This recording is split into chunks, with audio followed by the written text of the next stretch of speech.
Welcome, everyone, to the new grantee budget workshop for the American Rescue Plan, American Indian Resilience and Education, or ARP-AIRE grant program. We're so glad that you could make it today. It looks like everybody who's joined has got their audio connected, and we may have some folks join us as we get started and move along, and that's fine. So I'm going to go ahead and get us started. We'll begin, as we always do, with our standard disclaimer.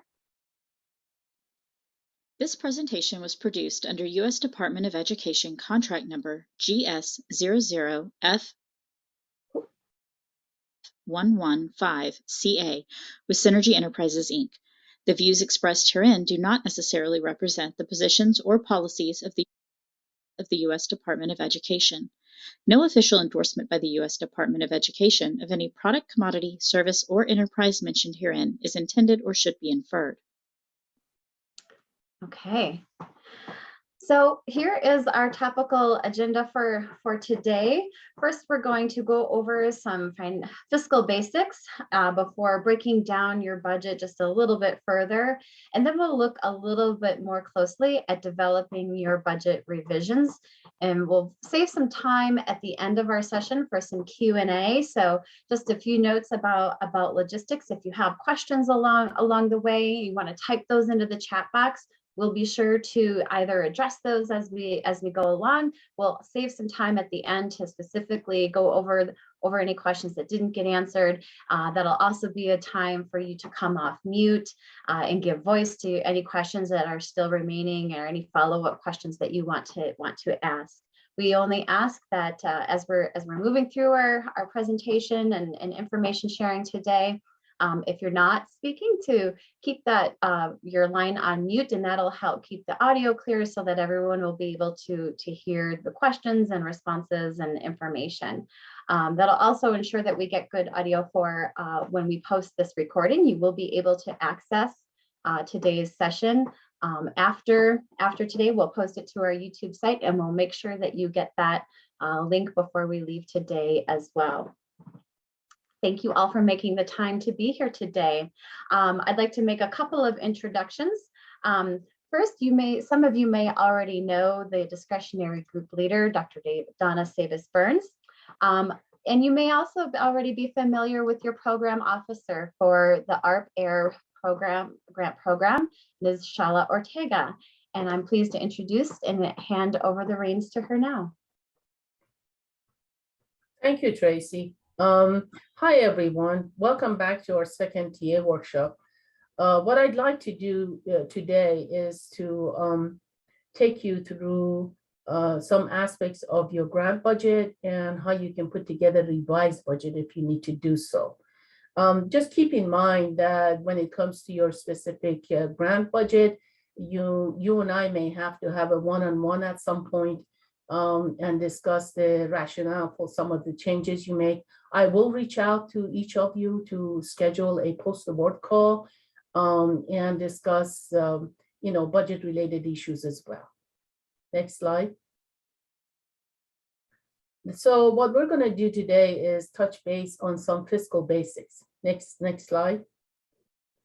And I know you've seen enough regulations, at least during our last TA, but here's some more to look at. This is just to let you know where we get our, basically do's and don'ts from. You've got the statute that's listed here, and then you've got your government-wide grant regulations under 2 CFR Part 200. That's what we look at as well to do grant monitoring and so forth. And then, of course, there's ARP-AIRE. ARP-AIRE is the Education Department General Administrative Regulations, Part 34 CFR, Part 75, pardon me. And that's basically those, the ARP-AIRE piece is specific to the U.S. Department of Education and the grants that are issued by the U.S. Department of Education. And then for more program regulations, you can also access the notice inviting application for this particular program.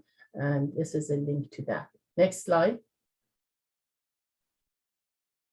Some general information about at least a few information you need to kind of pay closer attention to when it comes to charging costs to this particular grant. There are several things that you need to consider when, as a project director, who's in charge of basically running the program. One is that you have to make sure that the costs you're considering to be charged to this program are allowable, necessary, and reasonable for the performance of the grant project that you have. You also have to consider where the cost that you're considering is allocable to this grant. By that, I mean, is that something that is a shared cost, or is it something that's specific to this grant? We'll talk about that later, but just wanted to mention that. So you've got allowability involved here that is very much rested on whether the cost is necessary, reasonable, and allocable. Those are the three areas that you have to consider when it comes to spending money through this grant program. And another issue that you need to also consider is whether the cost is authorized or is prohibited. And there are a couple of examples mentioned here that we're going to get into a little deeper later. And one that is example that's included is meals for participants. We'll get into that a little later, but just wanted to put that out there that generally speaking, meals for participants is not an allowable cost. Another one is promotional materials like incentives and so forth. That is not allowable. And down below, if I can kind of make it so it looks more, there is a citation that shows you where this is based on 2 CFR 200, part 403, I believe. Next slide. Again, more about allowability, what's allowable, what's not. The main consideration when it comes to whether or not the cost is allowable, again, is to see if it's necessary for the program project at hand, and whether the cost that you're considering as necessary is in compliance with the rules and regulations and the grant terms that you're dealing with. And to what extent is the expense you're considering to charge to this grant is allocable to the actual grant. In case you are sharing, say, a particular line item that you're purchasing, if you're sharing the usage of it with other programs, then allocability kicks in terms of how much you can actually charge to this particular grant and whether it's based on the usage or not. Another thing to consider here, especially in your case as project director, is to make sure that everything is documented. Anything you purchase that concerns spending funds from this program has to be documented. And my suggestion to you is to create a grant folder, and if you have invoices that come through to you, keep copies of them in your grant folder so that if you're audited, you'll be able to produce documentation to support the expense that you have charged to this grant. And again, whether the costs you are charging to this grant are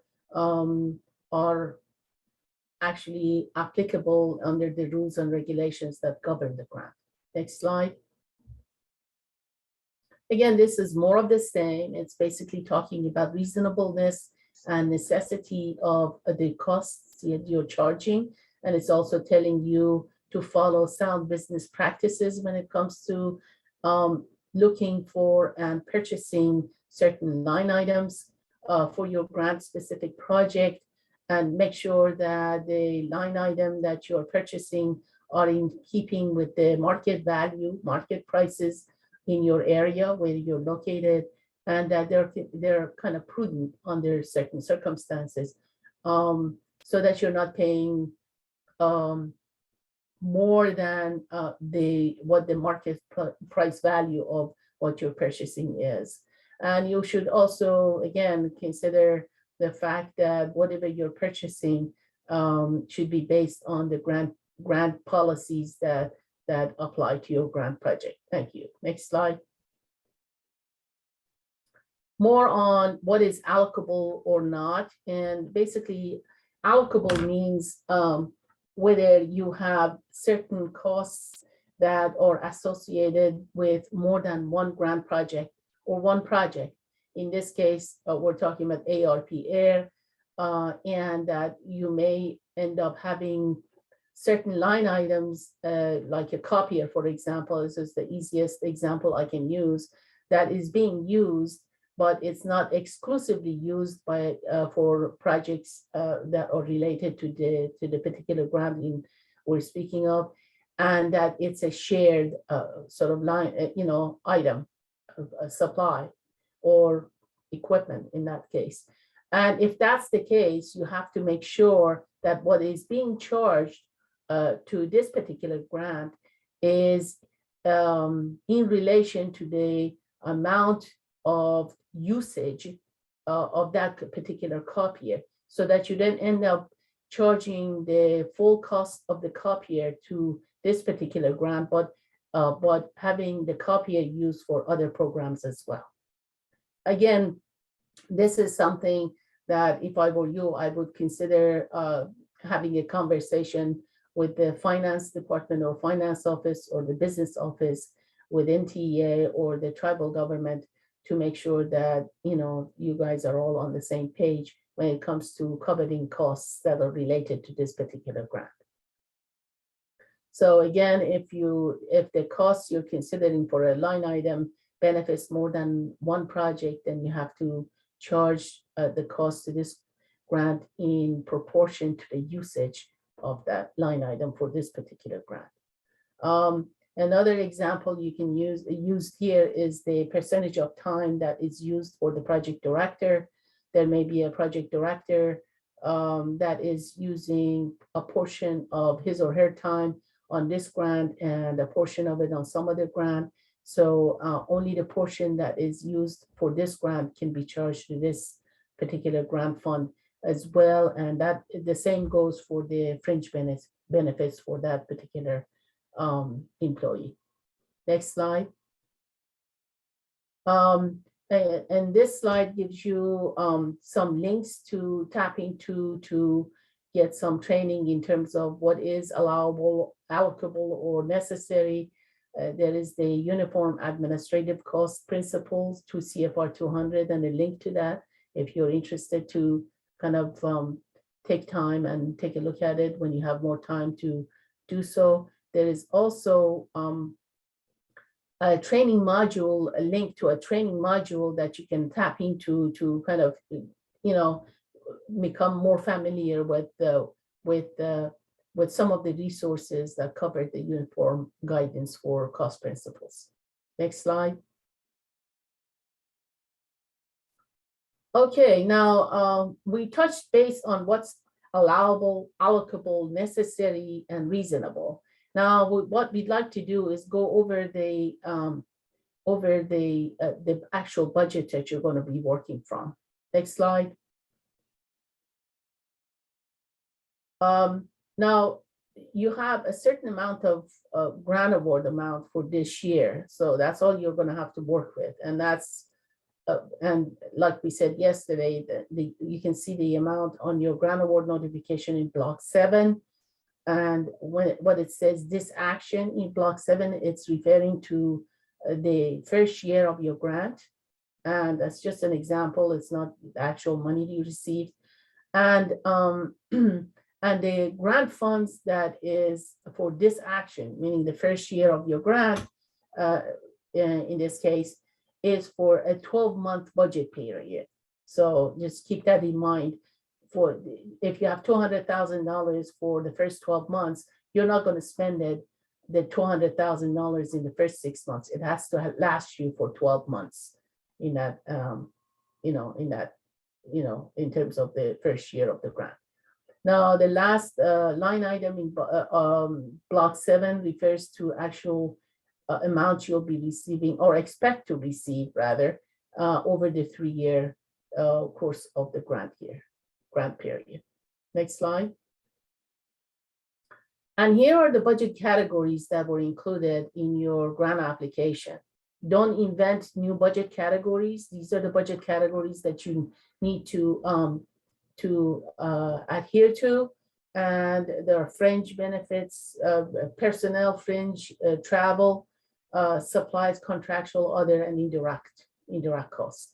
Now, as you can see, equipment has been crossed through because it really doesn't apply to your grant. But in case there is something that's more than $5,000 that would have to be considered as equipment, then we can take a look at it and consider that. But that's on case-by-case basis only. We'll cover that a little bit later in more detail. Next slide. And remember that this is a grant that allows you to supplement, meaning you can add some cost, but not supplement, meaning you can't replace a cost that your entity has already planned for in their budget, or your tribal government has planned for in their budget. You cannot use grant funds from this grant to completely cover that cost. However, if you're tapping into it and you need to add something in order to cover your portion of it, you could, in some cases, you could do that. So you can supplement it, you can add some, but you cannot completely replace the cost with the grant funds. Next slide. When it comes to personnel, again, this is something you would work with your payroll department or your finance office, and personnel part of the grant budget category usually covers the time, estimated time, percentage of time, and salary that are charged to this particular grant for the project director, usually a grant coordinator, administrative assistant maybe. And again, this is something that you work in tandem with your, with your finance counterpart in your entity to make sure that things are done correctly. So if you have a full-time project director, that's what you can charge this, and that is completely working completely full-time on this grant, and that's what you can charge to this grant. But if you have a project director that works only 50% of the time, that's how much you can charge. And that goes for the fringe benefits as well. It's in proportion of the percentage of time that the grant personnel are charging to this grant. Next slide. Again, more about the personnel issue. And again, this is something that most of you are probably aware of, that you are basically probably using an average salary estimate to figure out various staff roles and percentage of salary that you're charging to this grant. If you find yourself in a situation where the accurate salary level is more or less than what you anticipated in your budget, we can talk about how you can rebudget so that you cover the expense, or if you have extra funds left, how that can be repurposed for your actually grant budget, grant budget activities. But be sort of mindful that when you are hiring staff, and make sure that you're as close as possible to the exact amount of salary that's going to be charged to this grant. So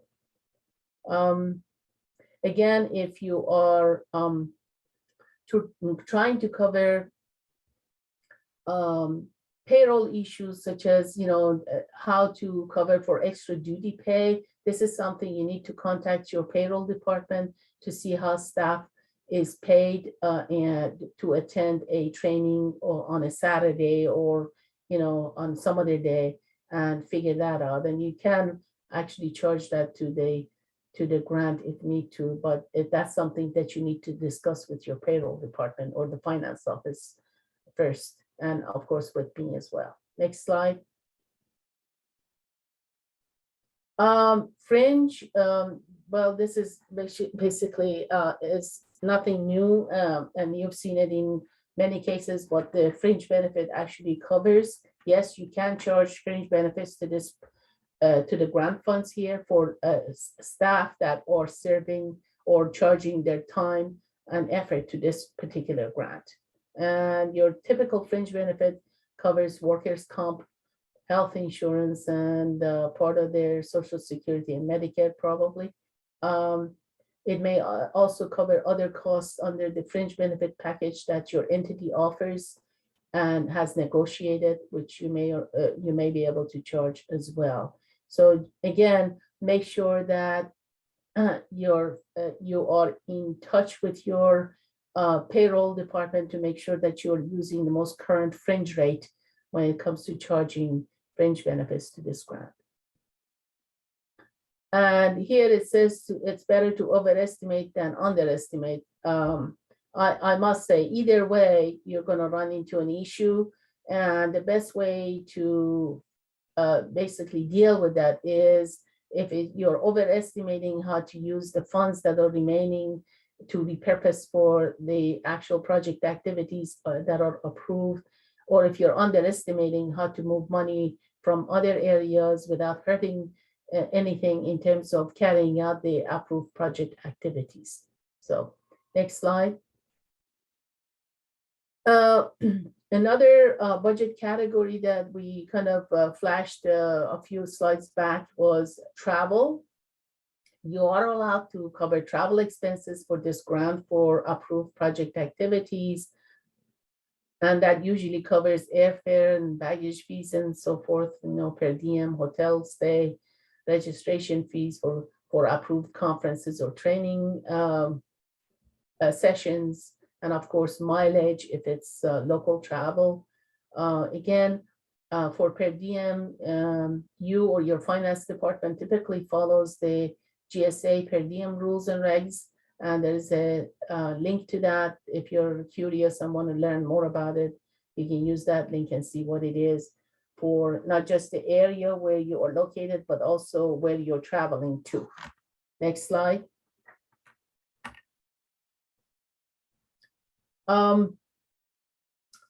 Travel may also include, in most cases, actually in your case, it's a definite thing, for project directors meetings.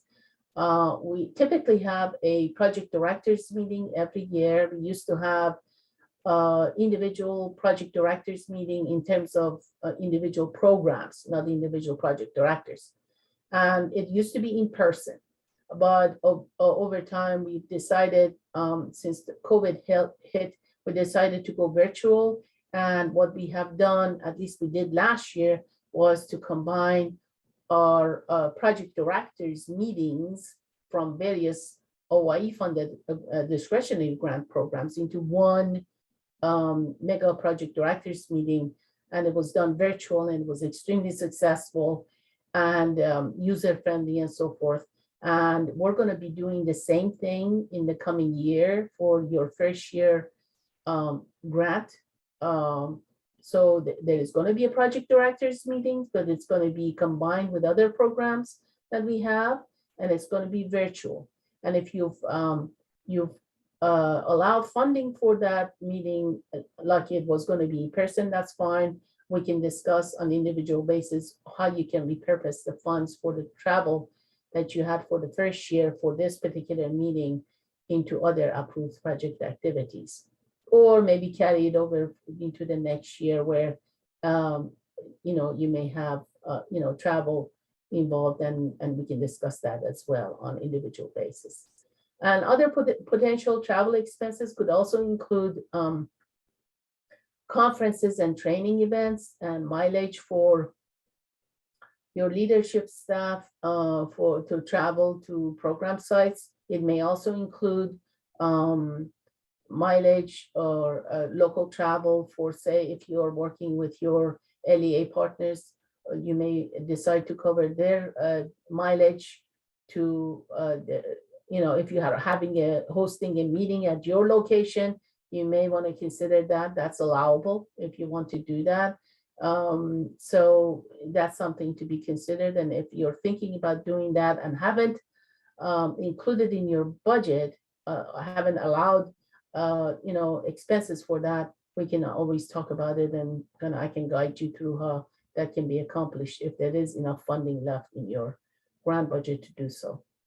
One thing I have to remind everyone is that international travel is not allowable, not for you and not for us. So that's something that is not allowable, and it requires prior approval if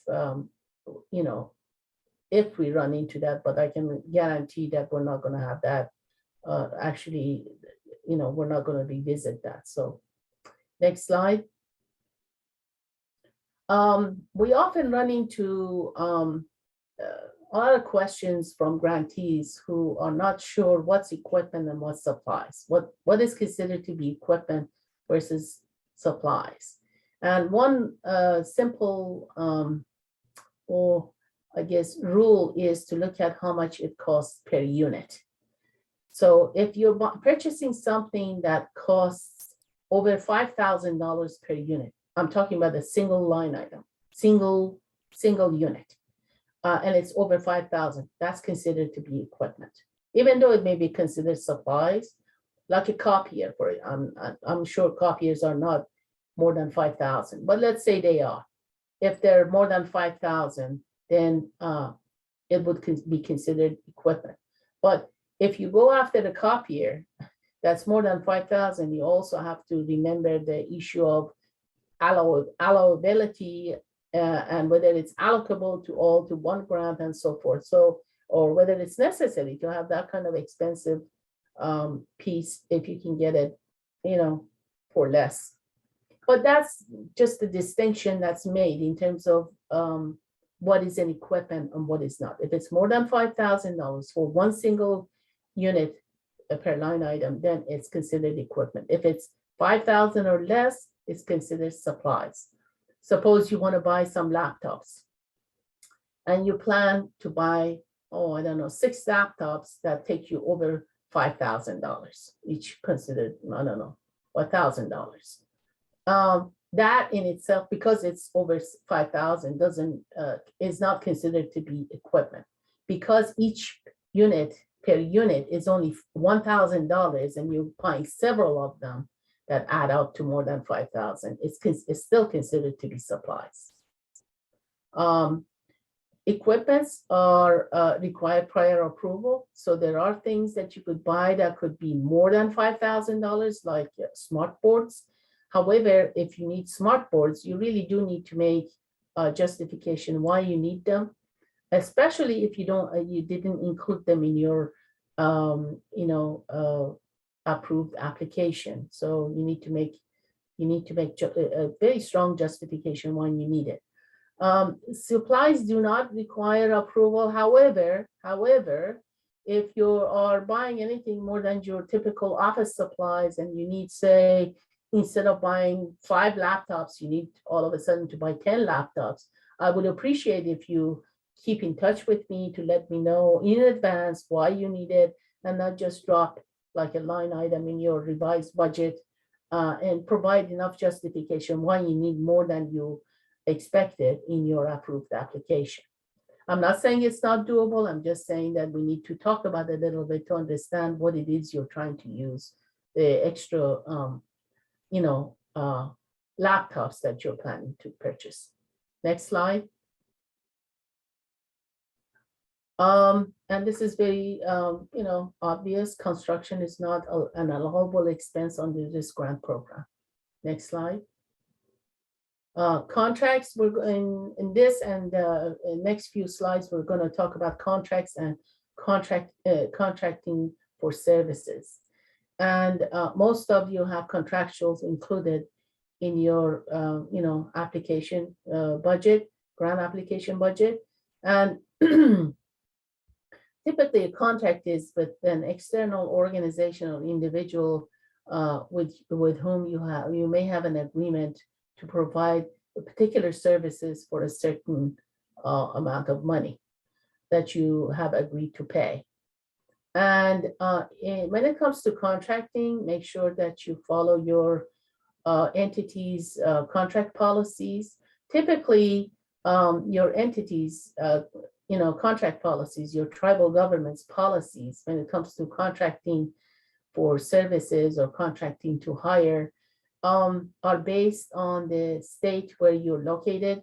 And the state contracting policies are usually based on the Federal Acquisition Regulation, or FAR, Federal Acquisition Regulation. And those are the policies that actually we as federal agencies follow as well. So there's very little difference in terms of the contracting policies that you follow and the contracting policies that are spelled out in the FAR or that it's at the state level with the state agencies. Again, make sure that you have a current signed agreement with all those contractors. Just because you mentioned a contractor in your application when you submitted your application for this grant program, and you are now grant funded, it doesn't mean just because you mentioned that name that contractor's name is approved by us. We just approved your application, but not the name that you included as a source to contract out to. I just want to mention that.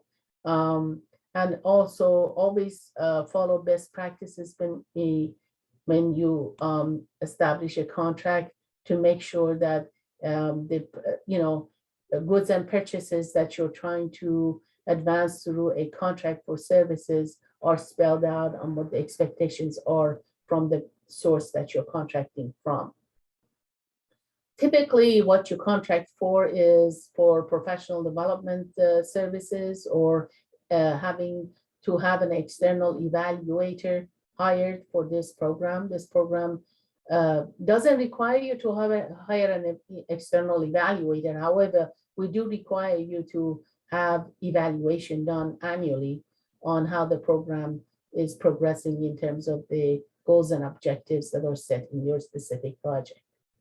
And it may also, the contracting may also include hiring additional staff or services to work with students or staff.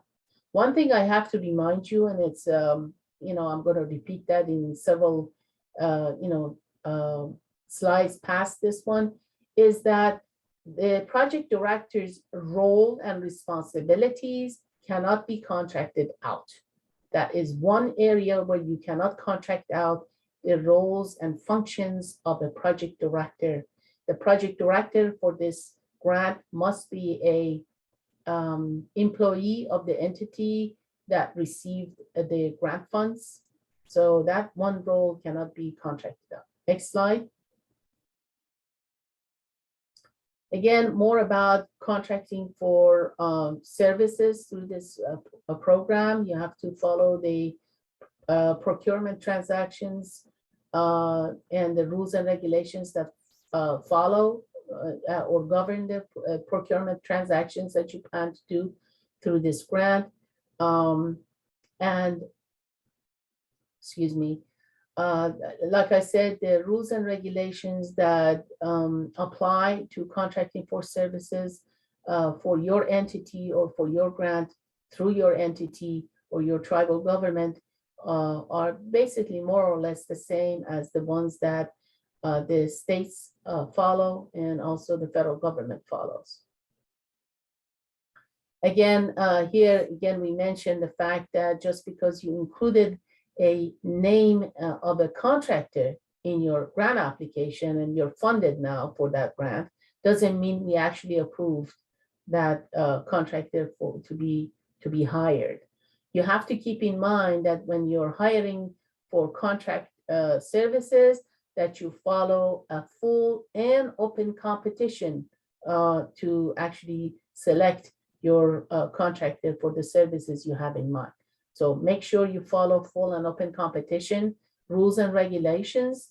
If you're not sure what they are, make sure that you are in touch with your finance office within your entity, because I'm sure they have more experience in contracting for services, and then can help you in the selection of contractors if need be. Next slide. One thing one thing I have to mention here is that when you are contracting for services, just make sure that in the contract, in contract proposal, you spell out what the expectations are from your contractor, and that nothing is left to kind of guess what it should be later. If you're hiring an external evaluator, make sure that they understand what those expectations are and what they are supposed to do annually for annual, project performance report that you have to pull, you have to do an evaluation for.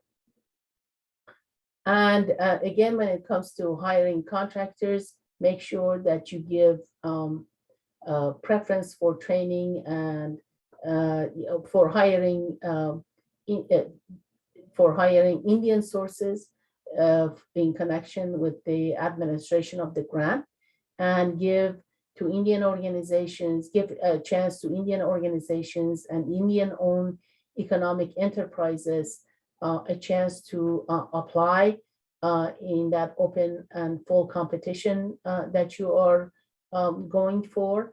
And there's actually a regulation that applies in this case, Section 3 of the Indian Financing Act of 1974, in terms of a preference in the award of contracts that you must follow. And like I said, your finance department in your entity should know more about this. There is a link here that you can read more about what the the Indian hiring preference is. So keep that in mind when you're looking to do contracting for services for this particular grant program. Next slide. As one of the budget categories we mentioned earlier was other. There is very limited use when it comes to using this budget category to put expenses under it. Now I have seen your budgets and I've noticed that at least in some cases, some of you lumped various expenses under other, and I've seen supplies charged to other and so forth. Again, like I said, we'll have one-on-one conversations about that and how you can move that around.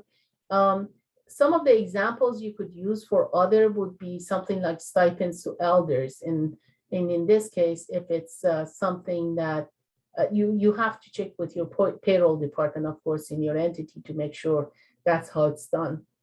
But that's something that could kind of appear there if in your approved project activities, you've included paying stipends to elders for doing certain activities. Another thing that you could also lump under other would be rental fees for facilities, for conferences and things like that. Next slide. Direct costs. Direct costs is basically your typical personnel, fringe travel, contractuals, and costs for supplies and other. Those are considered to be direct costs, and it should be detailed in your grant budget, and it should be directly related to the goals and objectives and approved activities of your project. Next slide. Another set of costs are considered to be indirect costs, and they are usually obtained through an indirect cost rate agreement. We'll get to that a little later. But these are some of the typical costs that can be considered under indirect costs. Now, however, you're not going to be the ones to determine that. Again, indirect cost rate agreements that we're going to touch base on are usually determined by your entity. Usually the finance department within your entity is the one that negotiates indirect cost rate agreements. And as part of that, they may have included some of these costs: executive costs, payroll, personnel, finance, accounting, accounting related expenses, utilities, maintenance. I've seen parking included in that, parking costs included in that. And typical indirect costs are costs that are applied to more than one particular project. And just to let you know that there are no costs that are exclusively indirect. So next slide.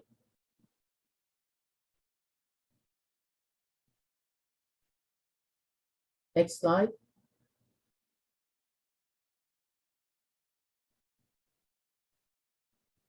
I'm not advancing. I'm not seeing advancing. Can you advance to the next slide, Tracy? Yes, ma'am. I'm sorry. It just disappeared on me all of a sudden. You know what I'm going to do? I'm going to very quickly assign that to Olani. Maybe she could, can you turn?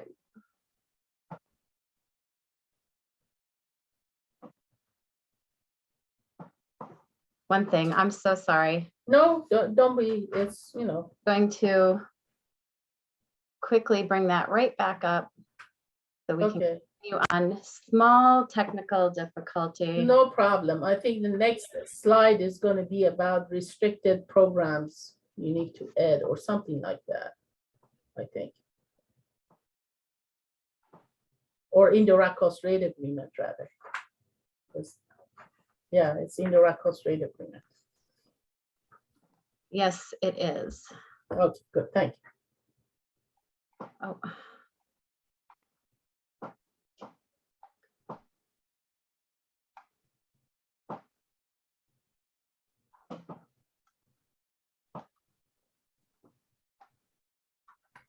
Okay, while you're trying to bring up the slide itself, I'm just gonna go ahead and touch base on what the next slide is gonna be. The next slide is about indirect cost rate agreement. Again, as project directors and project personnel for this grant, you're not going to be directly involved with the indirect cost rate agreement itself. It's something that is negotiated between your entity, if you're a TEA actually, and the tribal government, and in this case, the U.S. Department of Interior. U.S. Department of Interior is the federal agency through which most tribes have and negotiate indirect cost rate agreements. Most of you have an indirect cost rate agreement. It's just that it may be expired and you have to go back and have one renewed. I know most of you said that you're planning to do so, and that's fine. Just to let you know that you have to have an indirect cost rate agreement approved, rate agreement in place in order to be able to take advantage of charging indirect costs for your year one activities. If you happen to submit one and then you have to wait for it to be approved, and which may take several months, it's never that easy to get an indirect cost rate agreement in place. Then there are options that you can exercise. We'll get into that a little later.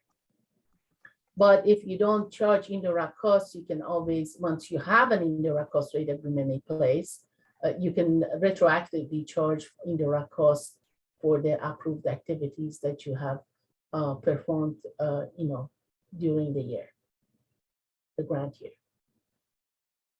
Oh, very good. There we are. So this basically says who negotiates indirect cost rate agreements. Like I said, it's not the project director or the personnel staff working on this grant project. It's basically between a designated entity within your entity, whether it's a TA, tribal government, and the U.S. Department of Interior, which is the one serving most tribal governments, federally recognized tribal governments, and that's who you usually negotiate it with. We're including information about that here to just kind of as in kind of information kind of thing. It's not that you have to get deeply involved in it, but it's, we thought it would be a good idea for you at least to know what it means. Next slide. Again, this is something that you probably wouldn't see, but if if suppose your agency, or rather your entity, didn't have an indirect cost rate agreement, which is not the case in your case in this program. But suppose they didn't, and what happens if they didn't? Well, there's always it's temporary rate that they can tap into, a 10% budgeted direct salaries and wages. That's all you can charge. But that wouldn't really be something that that you want to, because most of you, I think, told me that you're in the process of actually approving, getting your indirect cost rate agreement in place and renewing it. So, but in case you haven't, this is what you can tap into in order to cover the cost for a certain period of time for salaries and wages for your grant purpose. Next slide. And this is basically to tell you some of the regs and regulations that cover indirect cost rate. So we're not going to dwell on it too much, but that's basically what it says. Next slide. And this talks about the minimus rate. And this is the minimus rate was introduced several years ago to give more flexibility to new grantees who were not able to tap into, say, a cognizant agency to negotiate, have a negotiated indirect cost rate agreement. That's not the case with you. Most of you have an indirect cost rate agreement already negotiated, and you just need to renew it and get it more current. So this is just to let you know what the minimus rate means and what it applies, where it would apply. Next slide. Now, there is also another provision that was introduced. This is a new one where your entity, not you, your entity could go for an extension for up to 4 years of your same indirect cost rate agreement you have in place. I think one of you may actually have, taken advantage of that. But for the most part, most tribes prefer to have an annually reviewed rate in case the rate goes up or down or something like that. So, but there is this flexibility to get an extension for up to 4 years, so your entity doesn't have to, repeat this every grant year to have an indirect cost rate agreement in place for that particular year. That's just what it says. Next slide. The GAN attachment, the grant award notification attachment number 4, basically covers some of the points we just covered.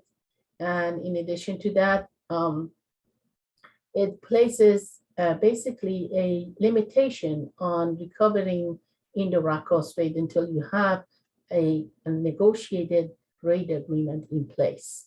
If your rate expired and you didn't provide an indirect cost rate agreement, but in most cases you did provide an indirect cost rate agreement that you could not have negotiated or renewed until you were sure you would actually get a grant.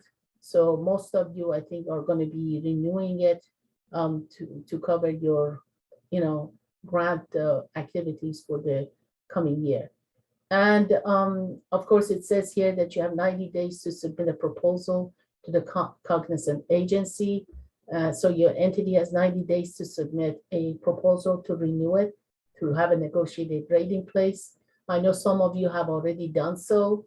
So in that case, you could tap into the 10% temporary rate that is available through ED. But if you do that, you have to make sure that, again, this is something that you need to discuss with your finance or payroll department to make sure that this is actually what your entity chooses to do.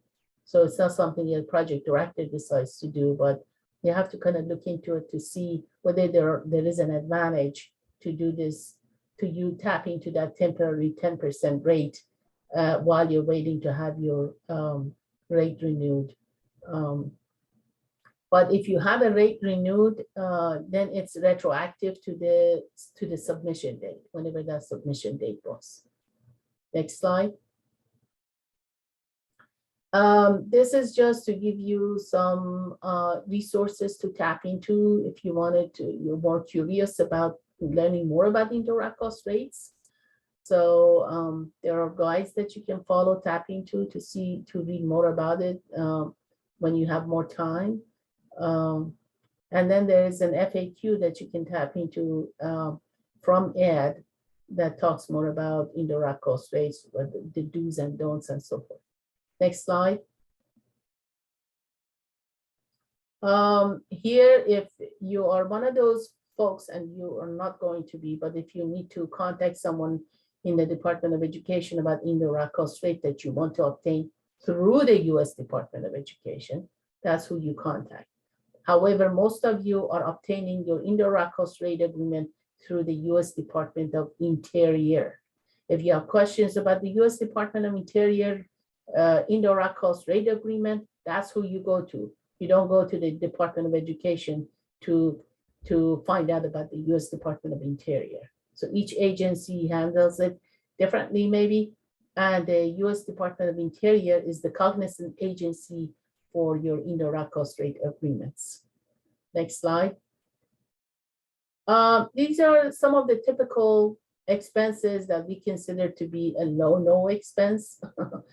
And we've covered them, previously covered them, but here's just a list of what we considered a no expense. Incentives or awards are no expenses, meaning they're not approved. And incentives, promotional stuff are not approved expenses. Meals for program participants and international travel. Next slide. When it comes to meals and meetings, this is something that is, well, generally speaking, this is something that has a very high burden of proof in terms of being approved. So typically, they're not approved. However, there are situations where we can look at it case by case to see whether it can be approved if it's reasonable. So couple of suggestions when you're structuring your project activities, approved activities, and it involves having conferences and meetings and trainings. Make sure you structure the agenda you have for those meetings that will allow time for the participants to go and purchase their own food. So that you're not you don't find yourself in a situation where you have to provide food for them. You can give them, allow enough time for them to go purchase their own food. Consider the location, for example, where you're going to have your meeting or conferences, and try to go with locations that have food and beverages available for participants to purchase. What we're trying to say here is that this is something you can plan for. So if you don't plan for it and you come back and say, oh, guess what? I have a conference that I planned, but I'm going to have to provide food because, we didn't know we could do that. And so it's too late. I only have a week left and I have to provide food because I'm not sure they can get their own food or so forth. You have plenty of time to structure it. You know what you're going to do in year one, what meetings and conferences you're going to have. So plan ahead. So make sure that you're taking the food issue is taken care of well in advance of it, and everybody understands how to take care of the cost of that. Like I said, we can talk about any situation that you may find yourself in where you find yourself in a situation where you have to provide some, meals, cost, cover the cost for some meals, and it's case by case only. We can talk about it on individual basis, but it's not something that's just granted,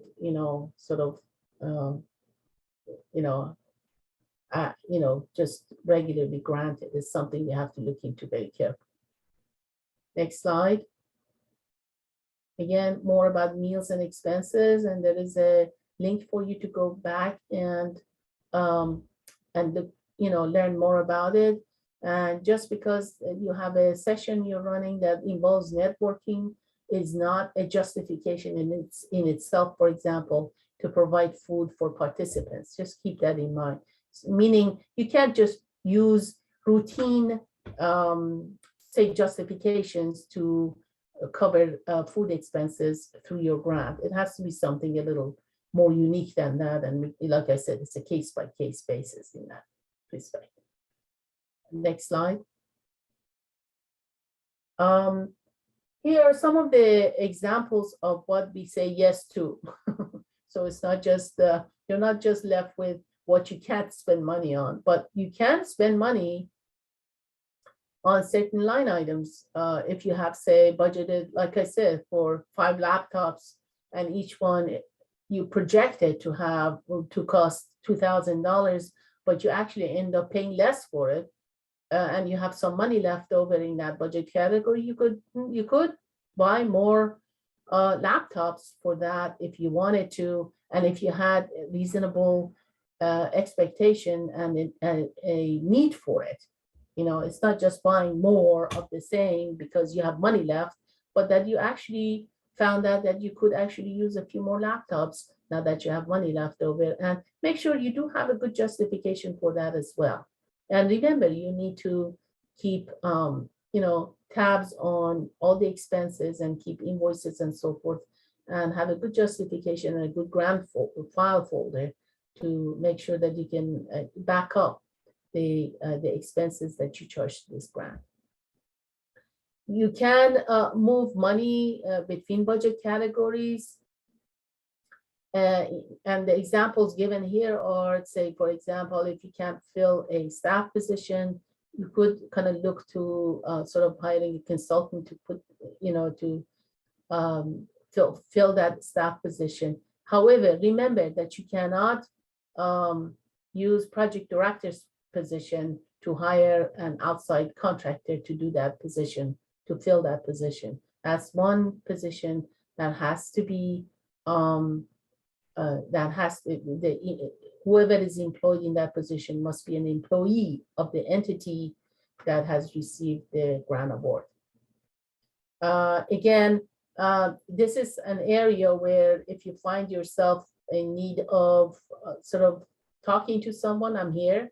I've seen many budgets in many years that I've worked in this line of work, and I have seen examples of what works and what doesn't, and I'll be able to help you in that way to navigate through some of the hiccups or some of the situations that you may find yourself in later after something is done. So just keep that in mind. I'm not here to just say no to you. I'm here to actually help you to get through some of these situations, that may, that you may experience when it comes to revising your budget and so forth.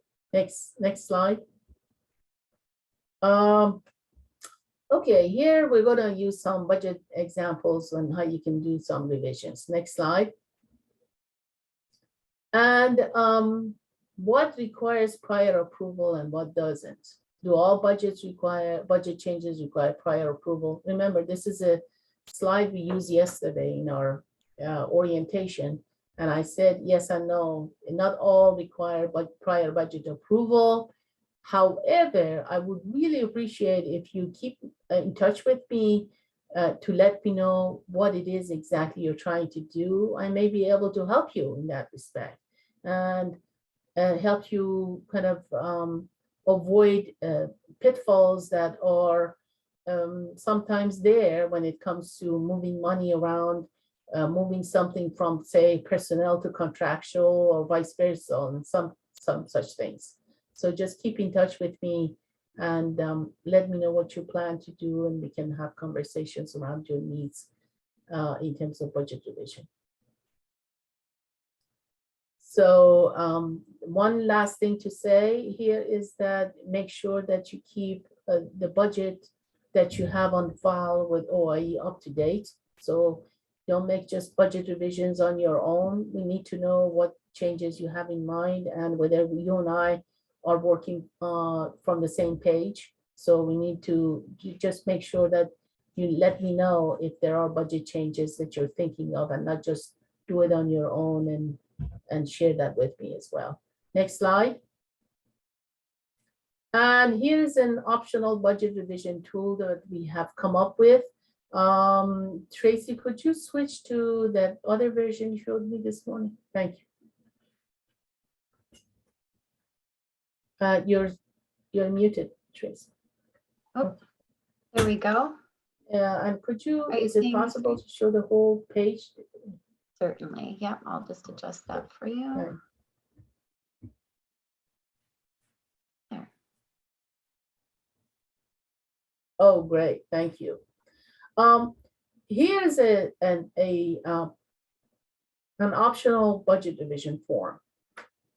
You're not required to use this particular form, but I strongly recommend that you use, if you're not using something like this, that you use something very similar to it. And the reason for that is that you can capture everything you need to do on one page. It's an Excel spreadsheet kind of form. And I think Tracy's already posted this in the chat box, so you can download it and keep it for your budget revision. It's very important to kind of use something like this, because when it comes to reporting your annual performance report, you're gonna, whatever budget revision you're gonna do, you're gonna basically do the same for your APR when you're reporting. Remember, budget is one of the sections in that annual performance report that has to be done. So if you have something like this form, you can just drop it into your APR online and include it with your APR, and voila, you're done.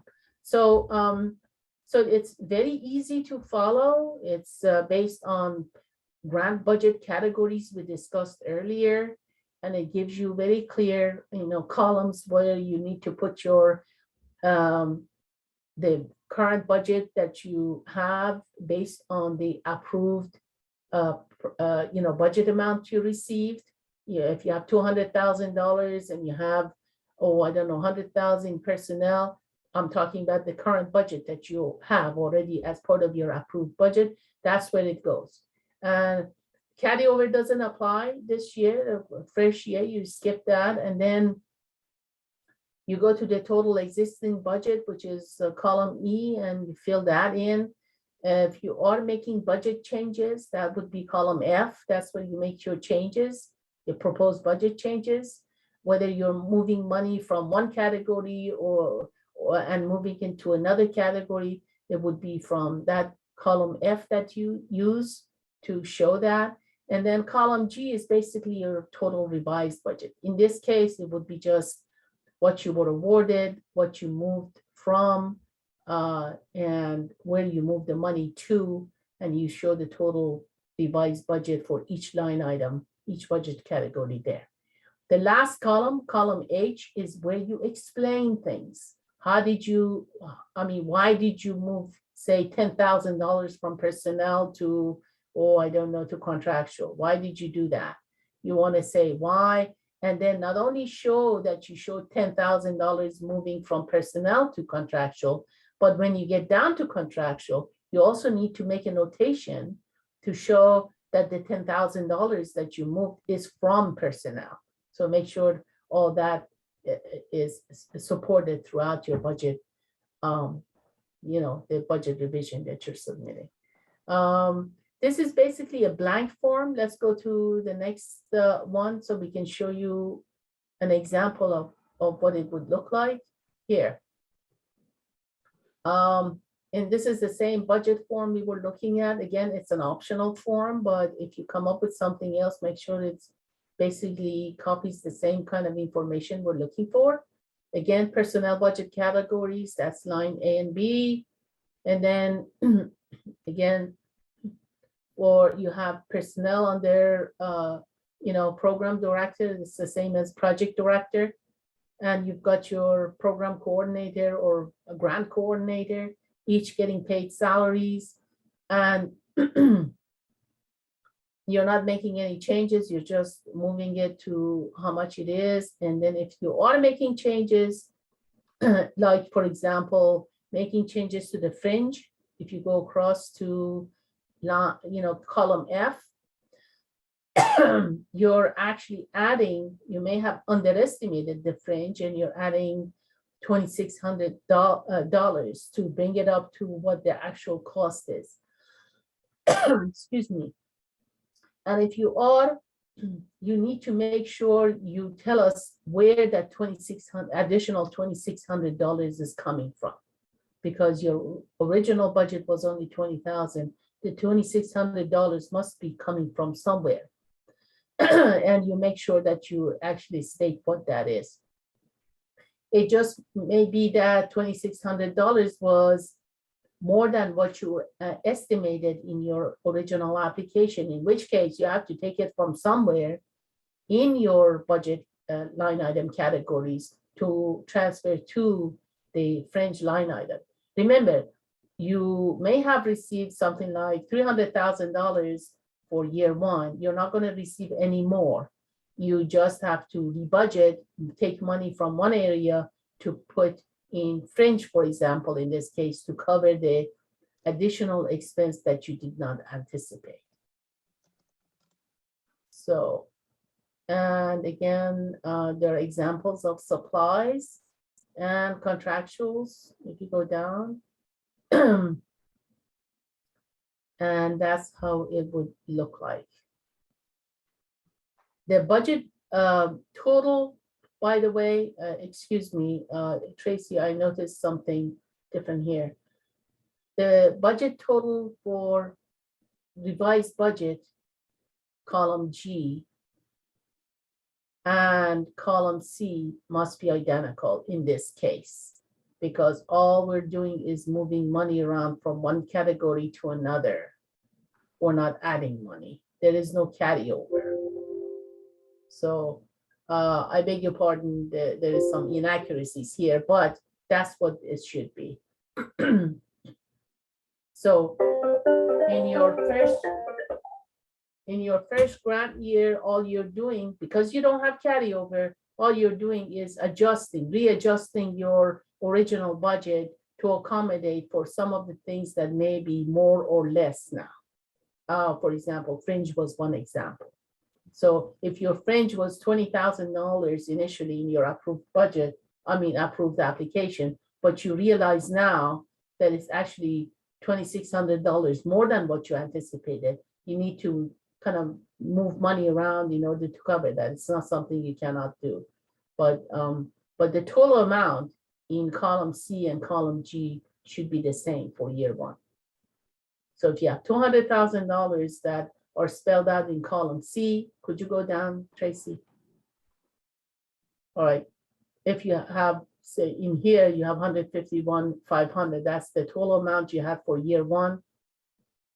Your column G would be the same amount. Column F, it just shows you how much money you moved around. It's not added to column G, okay? Not in total. All right. I hope that's not confusing to folks here. But all I'm trying to say is that your requested budget revision is for basically to show you how you moved money around in year one. You're not getting more money. You're just staying within the same amount. The awarded amount on GAN is what would appear as total in column C. And it's going to be the same awarded amount in column G as total amount. We're just moving money around within budget categories. Next slide.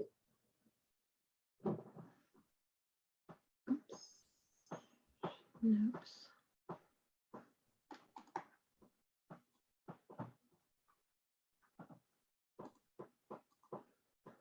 I see somebody flash the question. Go back to the last slide, the previous slide. Pardon. Go back to I just saw somebody flash the question about the budget, whether there is a maximum or minimum of budget to be revised, a maximum amount or minimum amount. I'm not sure what that was. Hold on. Because it's budget related, I'd like to see what it is. It says, is there a maximum amount we can move without prior approval? there is no such a thing as maximum amount or a minimum amount. You can move money from budget category to budget category, but remember what I said. You and I need to have a conversation about why you're doing the changes or why you're proposing it. There has to be a good rationale for why you're doing it. So let's talk about it before you decide to do so. Here, we try to give you an example of what you could run into based on what you're dealing with today, as opposed to based on when you were submitting your application. When you submitted your application, you were guessing how much things would cost. You didn't know exactly what the fringe amount would be for the staff you were planning to hire. Maybe you've already done your hiring and now the fringe is more than what you anticipated. So that has to be accommodated within the same award amount that you have received. So those are the things we're covering now. If you had budget cuts in certain areas, say we cut your contractual by a certain amount, I just want to make sure everybody understands. If you receive the cut by us, if we reduce the line item budget, you cannot move money around to restore the cut that we introduced to your budget. That's a no-no. All right. So if we reduced your contractual by a certain amount, don't move money around to restore the amount that was cut. All right. So, but for other issues, yes, you can move money around. Again, have a conversation with me. We can have a one-on-one. We can go over it case by case and see what you need to do. And that way, at least you have a clear idea of how to move money around and what to do. Again, most of you have probably experienced this in your past grants that you've had, whether it was a state tribal education partnership grant or some other grant, but I'm always here to help if you need some help in this area. Next slide. Any budget revisions has a due date attached to it, especially now, because I know you didn't get your award until late November, but you do have it now. You do have a budget in place, so just go for it, take a look at it. It is due no later than January 30th, 2022. You need to send your budget revision by then. And I'm going to be reaching out to you guys to have one-on-one. And if you have any questions, maybe you can bring it up then, and you know, we can go over it then. Just let me know. Keep in touch with me and let me know how you're doing. But I will keep in touch with you as well. Next slide. Question time. Tracy, fire away. All right, at this time, we'd like to give you an opportunity to come off mute. If you have any questions, you can also post those in the chat if you find that easier. But we'd like to take your questions. I haven't seen any come up in the chat to me, but anybody have a question for us? And Tracy, as we wait for folks to get their questions at the ready, I did want to share for anyone who maybe is not following along in the chat box. We did post the alternate version of the budget revision form that doesn't have the carryover columns.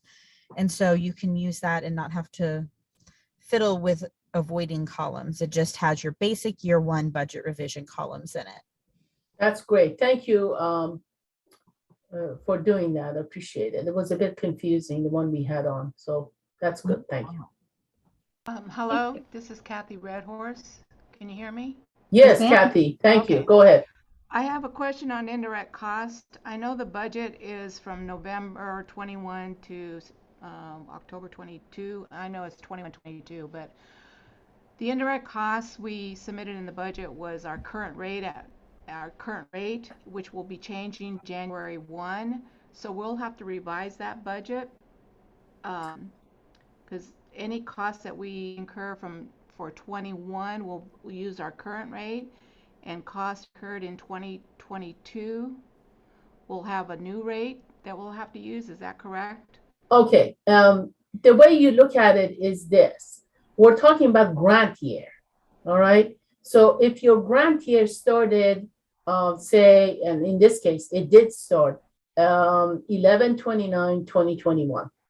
That's the start of your grant year, and it goes through 11/28/2022. So if you have an indirect cost rate that covers only a portion of your grant year, then that's the indirect cost rate you use to apply. And say for the, I don't know, the first 8 months, you may have to use one indirect cost rate agreement, and then maybe another one kicks in because your indirect cost rate agreement year may not coincide with the grant year that you're in. You know, there may be some overlap or something. Then for the months where you have a different indirect cost rate agreement in place, that's what you would apply. Okay. If that's your case, if that's where I think I understood your question, but if I didn't, please explain it more. But if that's your case, then you need to make sure that not only we get a copy of your first indirect cost rate agreement, that we also have a copy of your second indirect cost rate agreement to kind of cover the entire grant year that we're talking about. Remember, grant year for this program started 11/29/2021, and it goes through 11/28/2022. Right. Does that answer your question? I will have two indirect cost rates. Okay, very good. So that's how you do it. And again, work with your finance department or entity to make sure that that's actually what's done. Thank you. So Thank you. Good question. So depending on 2022 now, because I haven't got my rate yet, but we're getting it this month, that may result in changes to the budget. I don't know if it's going to go up or if it's going to go down. Is that something that you can kind of anticipate what the rate is going to be? If it is, you may be able to estimate it. However, you may not be able to actually estimate anything until you know something, in which case, yes, you're going to have to probably revise your budget because you need to show where it may go up or it may go down too. Right. You may have to show where the changes are.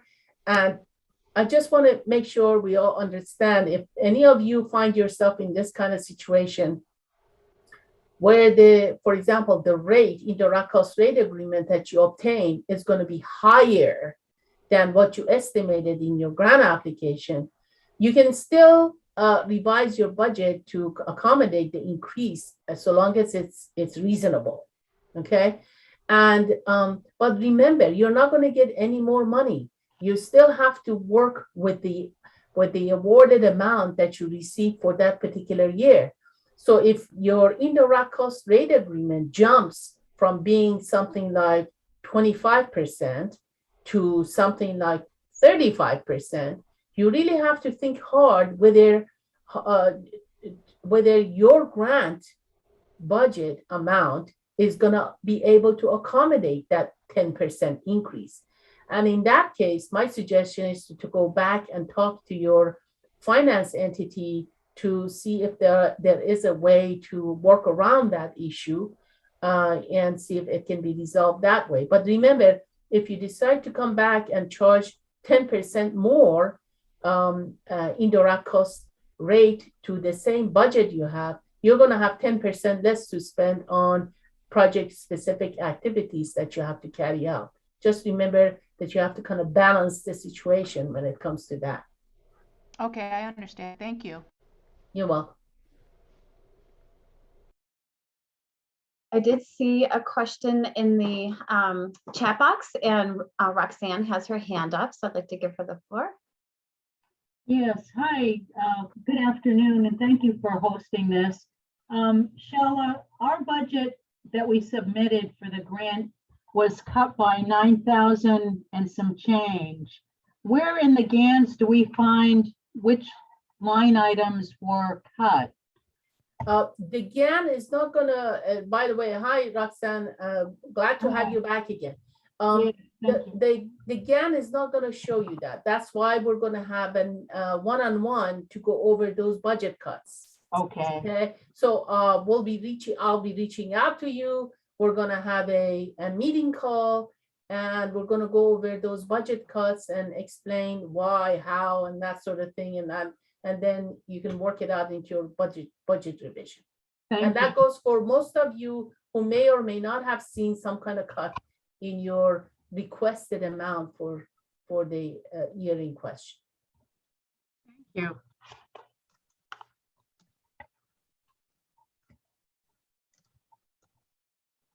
Good morning. This is Zhao Cho from Penonaville Pomona. One of my question is, it's already December and it's going to be Christmas. I'm thinking, I know the starting date is November 29th of this year. Is that possible for the grantee to revise the budget to start in January? Is that going to push things? Yeah. I'm not sure I understand your question. Are you saying that you want a start date to change? Yeah, is that going to impact anything? If we push the grant starting to January, is that going to? No, that's not going to happen. Your grant year started 11/29/2021, and it's going to go to 11/28/2022. This is not negotiable. That's the grant year you're in.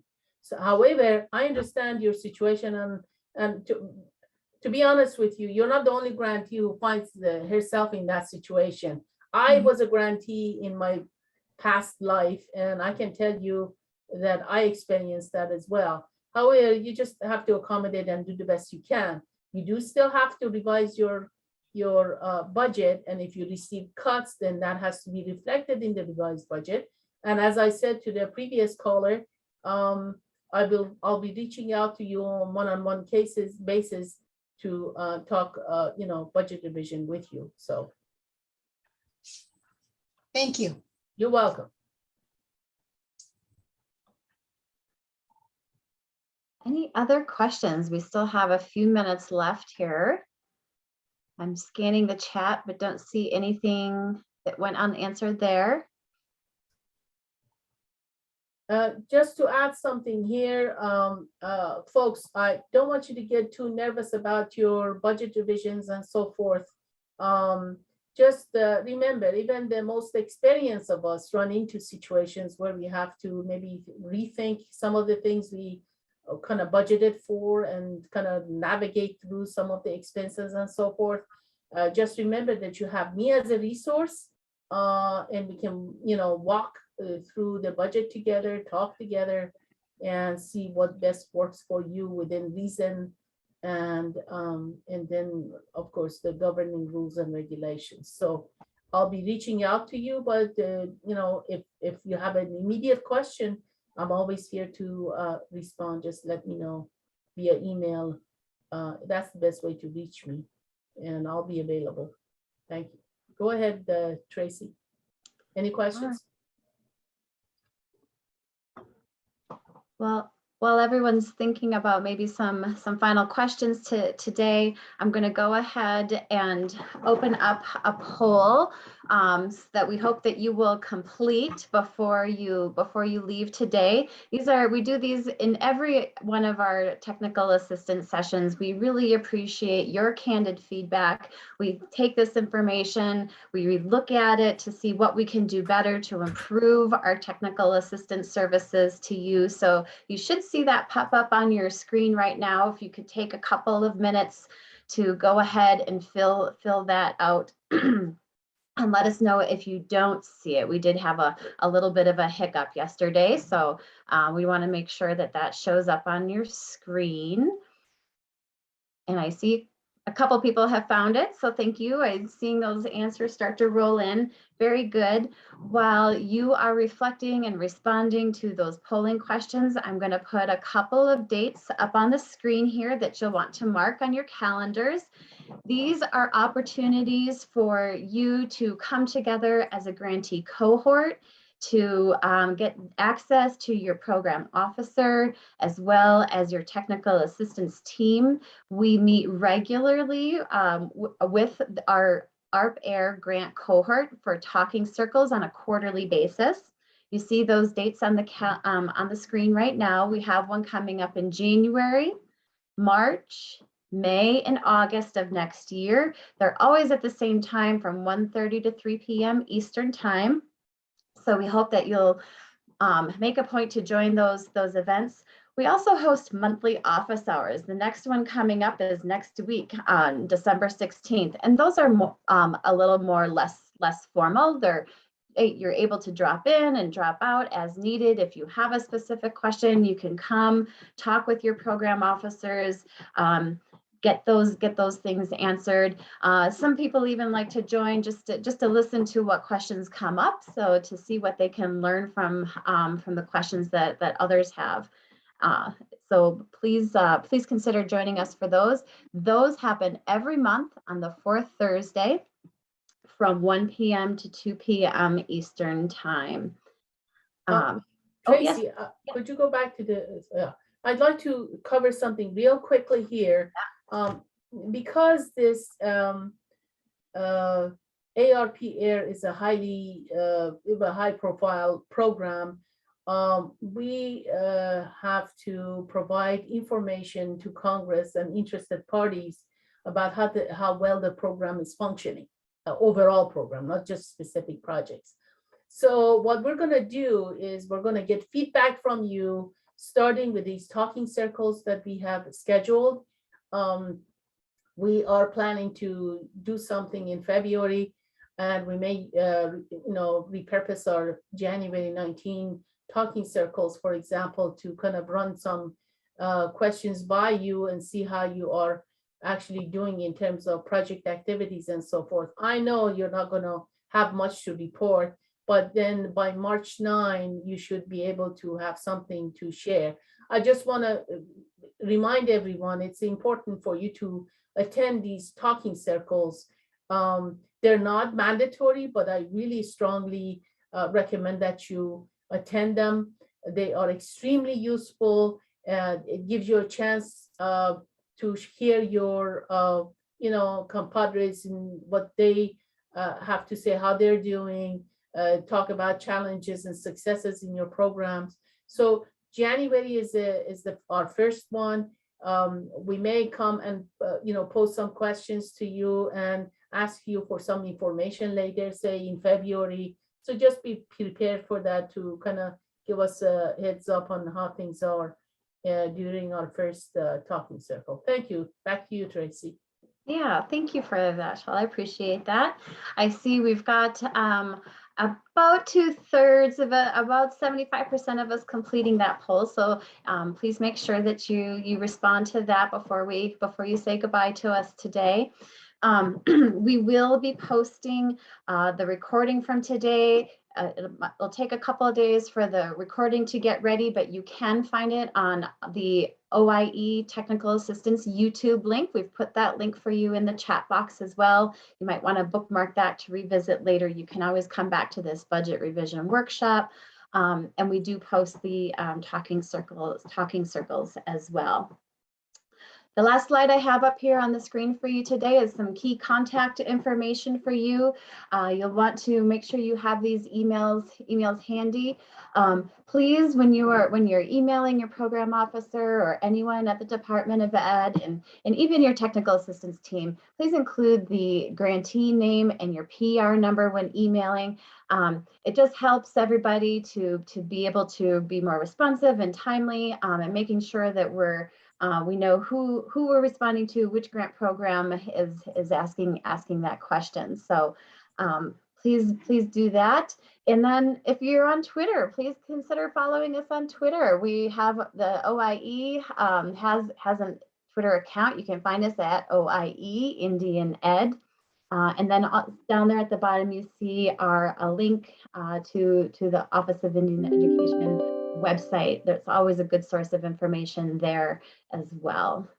So thank you for attending today. We are grateful that you were able to be here with us today. Please feel free to reach out to your technical assistance team or your program officer with any further questions that we can help you with. Thank you.